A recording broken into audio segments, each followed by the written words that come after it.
So you can see I'm on the plane. So welcome back to midweek morning waffle. We've just had a long weekend break in Portugal, recharge batteries. That's been really good. We're going to get busy on the farm at home now. Lots happening at home. So I'm just putting this midweek update up early on a Tuesday night. So in this update, we've got Jim Egan from King's Crops talking about environmental stewardship and SFI, that's a sustainable farming incentive that the government just pulled without warning, stopped any more applications last week. So Jim gives his view and his take on that, and Jim's helped and advised us a lot over the last few years about how we manage and all the things we do for wildlife and stewardship. So really good insight and interview with Jim. And also going on to the cereals event, I talked to one of the exhibitors who have got plots there, and they're establishing the plots at the cereals event and how they do that, and that's the PGRO, the Pea Growers Research Organisation. And also Jonathan, who puts all the crop plots in and works non-stop, full-time on the site, and he gives a bit of insight into Ella's update on the plots and where they are with managing those. So that's it for the intro. We're going to fly back now in a minute, and then you'll see this when we've landed, when I get some signal. So Jim, just explain briefly what we've been doing. For been a few hours doing this. Yeah, it took a bit longer than we both thought it was going to go, didn't it? Yeah. So we've been around today and we've done your hedgerow assessment. So we've done the HRW1 hedgerow assessment of all the hedgerows on the farm. And I think I thought we was going to come in and thought, oh, they'll all be about the same. But we've found 3 or 4 different categories of hedge. I'd already measured them all out and marked them out on SOL Environment Manager, and we basically come today, recorded what they are, height, width, what's at the bottom of the hedge, what benefits there are, and we've looked at 1 or 2 things you might be able to do for hedgerow management. We've recorded it all on the system. And you've got an app though, haven't you, that does it, which is a really good app. So if it wouldn't have taken quite as long if I'd have bought my phone charger lead. My phone hadn't died, but we've used the phone. Yeah. We've got a picture of every single hedge, and we've got all the description. It's all saved into an app, so that when we get back we'll be able to download that into a spreadsheet, and that'll be your hedgerow management assessment tool. So hopefully that's all done. I think it's made you think about 1 or 2 of your hedges. You talked about laying stuff, and we talked about coppicing, because there are some that round here that would really benefit from coppicing. So we've looked at coppicing, just to explain coppicing, is where you cut it off at ground level and then let it regrow from there. And the benefit with some of the hedges you've got here is they're quite a couple of them are a bit gappy. So if you were to coppice them back down, it'll release open the gaps. You'll be able to gap up with other plants. You'll be able to use some of the coppice material over the top, and that'll stop deer grazing, and it'll help the coppice regrow, and you'll be surprised how quick it would actually regrow. Yeah. So just while we're then looking at it, the SFI thing that was just announced a couple of days ago, absolute uproar all around the industry, but the scheme has been open a couple of years. Yeah, it's been open a couple of years as it is now. It is disappointing. It's been done as it is, and don't take away from the confidence loss that people will have had, and don't take away, there will be some people who just haven't got around to doing it.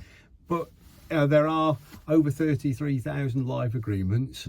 There's something like, in total, there's something like 55,000 with the stewardship agreements there as well. And the agreements are all for 3 years? Yeah, the three-year agreements. So like yours, you've got 2 years left to run after July. And I think my message is, it is disappointing.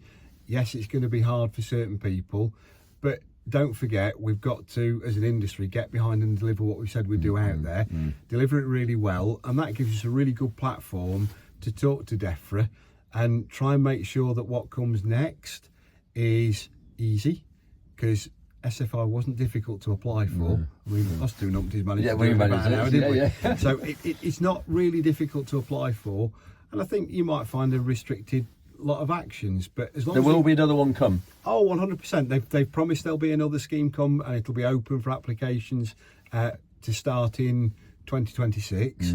It's not that far away, so they've said that they'll announce it in the summer, and I don't know what they're going to come up with. I'm not a betting man, but I think things like winter bird food, wildflower mixes, pollen and nectar, be surprised if legume fallow and some herbal lays and things aren't there. I think there'll be some restrictions, because at the end of the day, the uptake has been very, very good, and they've spent a lot of money. So I think there might be a few restrictions, and don't want to get into politics, but there isn't much money around at the minute, is there? No. So whatever happens, and I just reiterate, yes, it's disappointing. Yes, it could have been handled in a different way, but we've got what we've got, and I think we've got to make the most of it. And for those people who aren't in a scheme that might be watching, yeah, you might be kicking yourselves a bit. You'll be more than a little bit cross, I've got no doubt. But take this opportunity now to go out and actually plan what you do really want to do when the scheme comes back, because there will be something come back. And then just on the live schemes, the payments that we've already sort of signed up to and we've been told we're getting, they are going to stay. They're not going to be reduced. Those payments will stay. The payment rates will be the same. So all of that stuff for people who are already in remains. The new scheme, like we said, will be here by 2026. So nobody's going to be in a position where their SFIs run out. And it does need to be there by then, because you've got people who will have expiring countryside stewardship agreements. They need to be looked after. So it needs to be there to cater for them.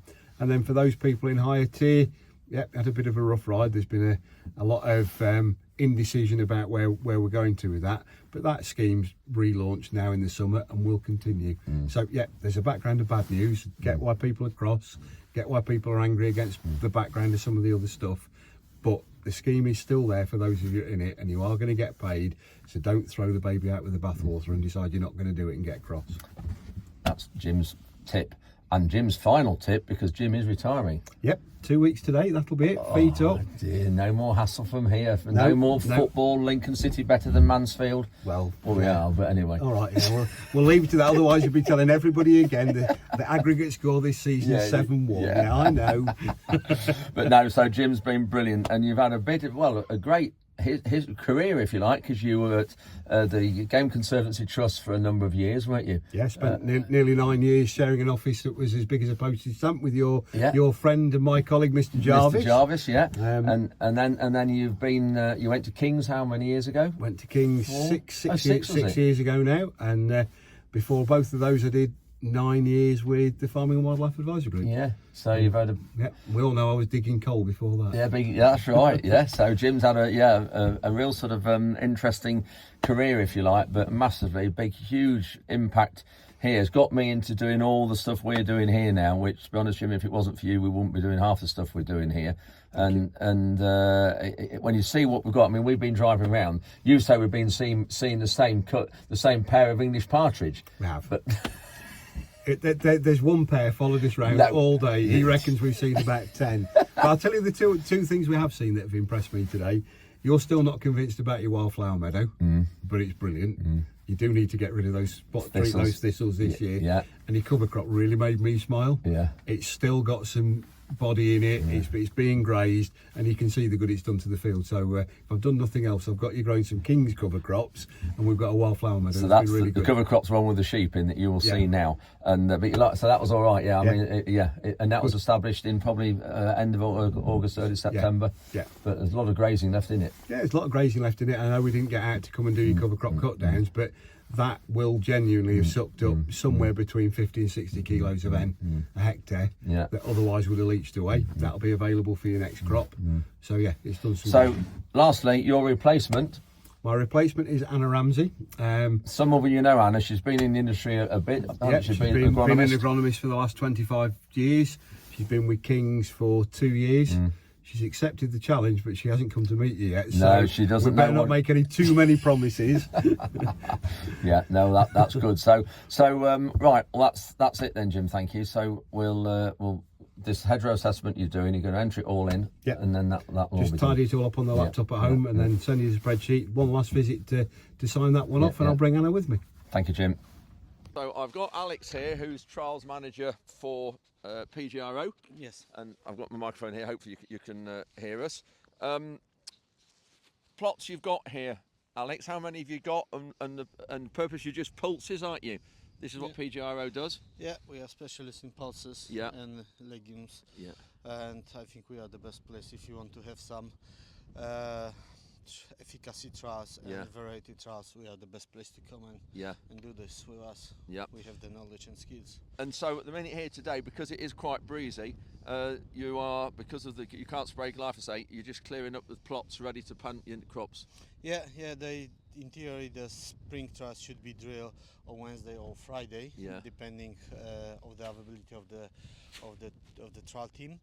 And the goal is to just get rid of the weeds. Right. And the glyphosate is pretty volatile and it's really windy space, so we don't want to risk and damage our crop which already have been drilled here. If we just have a look at these 1 or 2 plots you've got down here, if we can, please, just see what you're doing. What we got going in these ones here? So there will be a intercrop. So there will be combination between pea and bean, oats and pea with 2 different seed rate. Yeah. We'll have also lentils in this plot, lupin in that plot. Oh right, bit of, yeah. We have winter bean which is drilled We'll have a look really at those. early. Yes. This is why it's so. When were they put in? I think mid-September. I would have to check. Oh, crikey, that's really early. Yeah. And you got double. Yeah, we'll go. And this will be. We have 2 plots. One will be with normal management with the fungicide, insecticide, and if needed, any nutrition. Yeah. And here we have a normal timing. Yeah. Winter bean drill at normal timing. On both is a Vespa, and it will be exactly the same situation. One plot will be with management, with fertilizers if needed. Yeah. But mainly the key thing is to show the difference between using fungicides and insecticides, and versus that how it looks your crop if you don't use them. Yeah. Okay. And then behind us we've got some peas. It's a winter pea. It's a winter pea, so it's under the net because all the birds are very keen to eat it. Ah, so that you put the fleece down to yeah, it's really sweet. And here we have the intercrop with winter wheat and winter bean. Right. So does that make it difficult spraying it when you've got the 2 crops of different species? Yeah, you have to think what you can spray. Yeah. There is not many herbicide options. But I think we done pretty good job. It looks pretty clean. The key thing for intercrop is to prepare the soil and to have as nice seed bed and as clean as possible. Yeah. And then allow them to grow because the options are really limited. Yeah. But looking at, obviously the soil here is very light, isn't it? A little bit of stone. Yeah. But I think the biggest thing is if we get a very dry period will be moisture. Yeah, it will be moisture. So hope that the bean roots can go deeper, will improve the soil structure. Yeah. Okay, that's great. Well, thanks, Alex. We'll keep an eye on this as we're going through and leading up to the event. But it's looking good. Yeah, it's looking good. This is interesting also. It's a spring bean drill in winter. That one will be winter bean drill in the spring. Ah, so we want to just simply present how look different crops during a different timing. That's that one in the corner. Yeah, that one is in the corner. Right, yeah. Okay, brilliant. Right, Alex, that's just the job, thank you. I'll let you crack on and get these plots cleaned up. Yeah. Thank you. So I've got John here who puts in all the trials plots generally across the site. So where we are at the minute, bloody cold up here today. Very cold. A different look to the weekend. Yes, it was lovely at the weekend, wasn't it, last week? So just where we stood at the minute, we'll just flick the camera around. But all the plots are starting to just take shape. You've got nitrogen on everything. Everything's had a first pass of nitrogen. Yeah. All the cereals have had 50 kilos of nitrogen plus some sulphur. Yeah. To try and kick them on a bit, but it's been dry ever since we put that on. Yeah, it has, doesn't it? Yeah. And we're just walking over there. A few stones we can feel under our feet, but we're going to get this rolled, aren't you, when it sort of softens a bit? That's right, yep. And get it rolled. Roll it to put those down. Yeah, so we'll just look at the sites and the plots around here. This one here, John? This one here is DSV. We stood in a crossroads here, so visitors will walk this way and that way. Yeah. Beyond the crossroads, we've got Lima grain there, Bayer there, RAGT here. And beyond RAGT, beyond the net, we've just put on some spring plots there. Yeah. We've got the NIAB soil hole and the NIAB stand itself. So the NIAB soil hole we're going to dig, that's going to be interesting because it's going to be into quarry stone underneath. It will be, won't it? But that'll be an interesting one to see what's in there because they have to do that every year, don't you? That's right. Yeah. That's right. And PGRO there, as you can see, where Nala is, they're working away there, getting some spring plots ready. Yep. So starting to take shape. And how many more spring crops have you got to put in? We've got one here that I've just brought you. Yeah, we've probably got another 20% of the spring plots to put in. We've done 80% of them. Yeah. We've just got the last few that keep trickling in the post. And then these little bits at the end here, we've got just down here, they'll all just you can just see there, we've band sprayed those out with some Roundup. Yes. And it's just to give a clean edge. Clean edge. Show day, there'll be no crop there, no grass there, just 6 inches of bare earth. Yeah, you can just see it's yellow there. Great. All right, John, thanks for that. So that's it for this quick midweek update. I'll be back on Thursday night with some more. Lots happening at the minute this week. I'm going tomorrow night to Spilsby Young Farmers to talk about Forage Aid, and we'll give a bit of a snippet of that, and that's the charity that I helped start 2013 now to help livestock farmers in the aftermath of extreme weather. So I'll have a quick look at that as well. So thanks for watching, and we'll see you Thursday.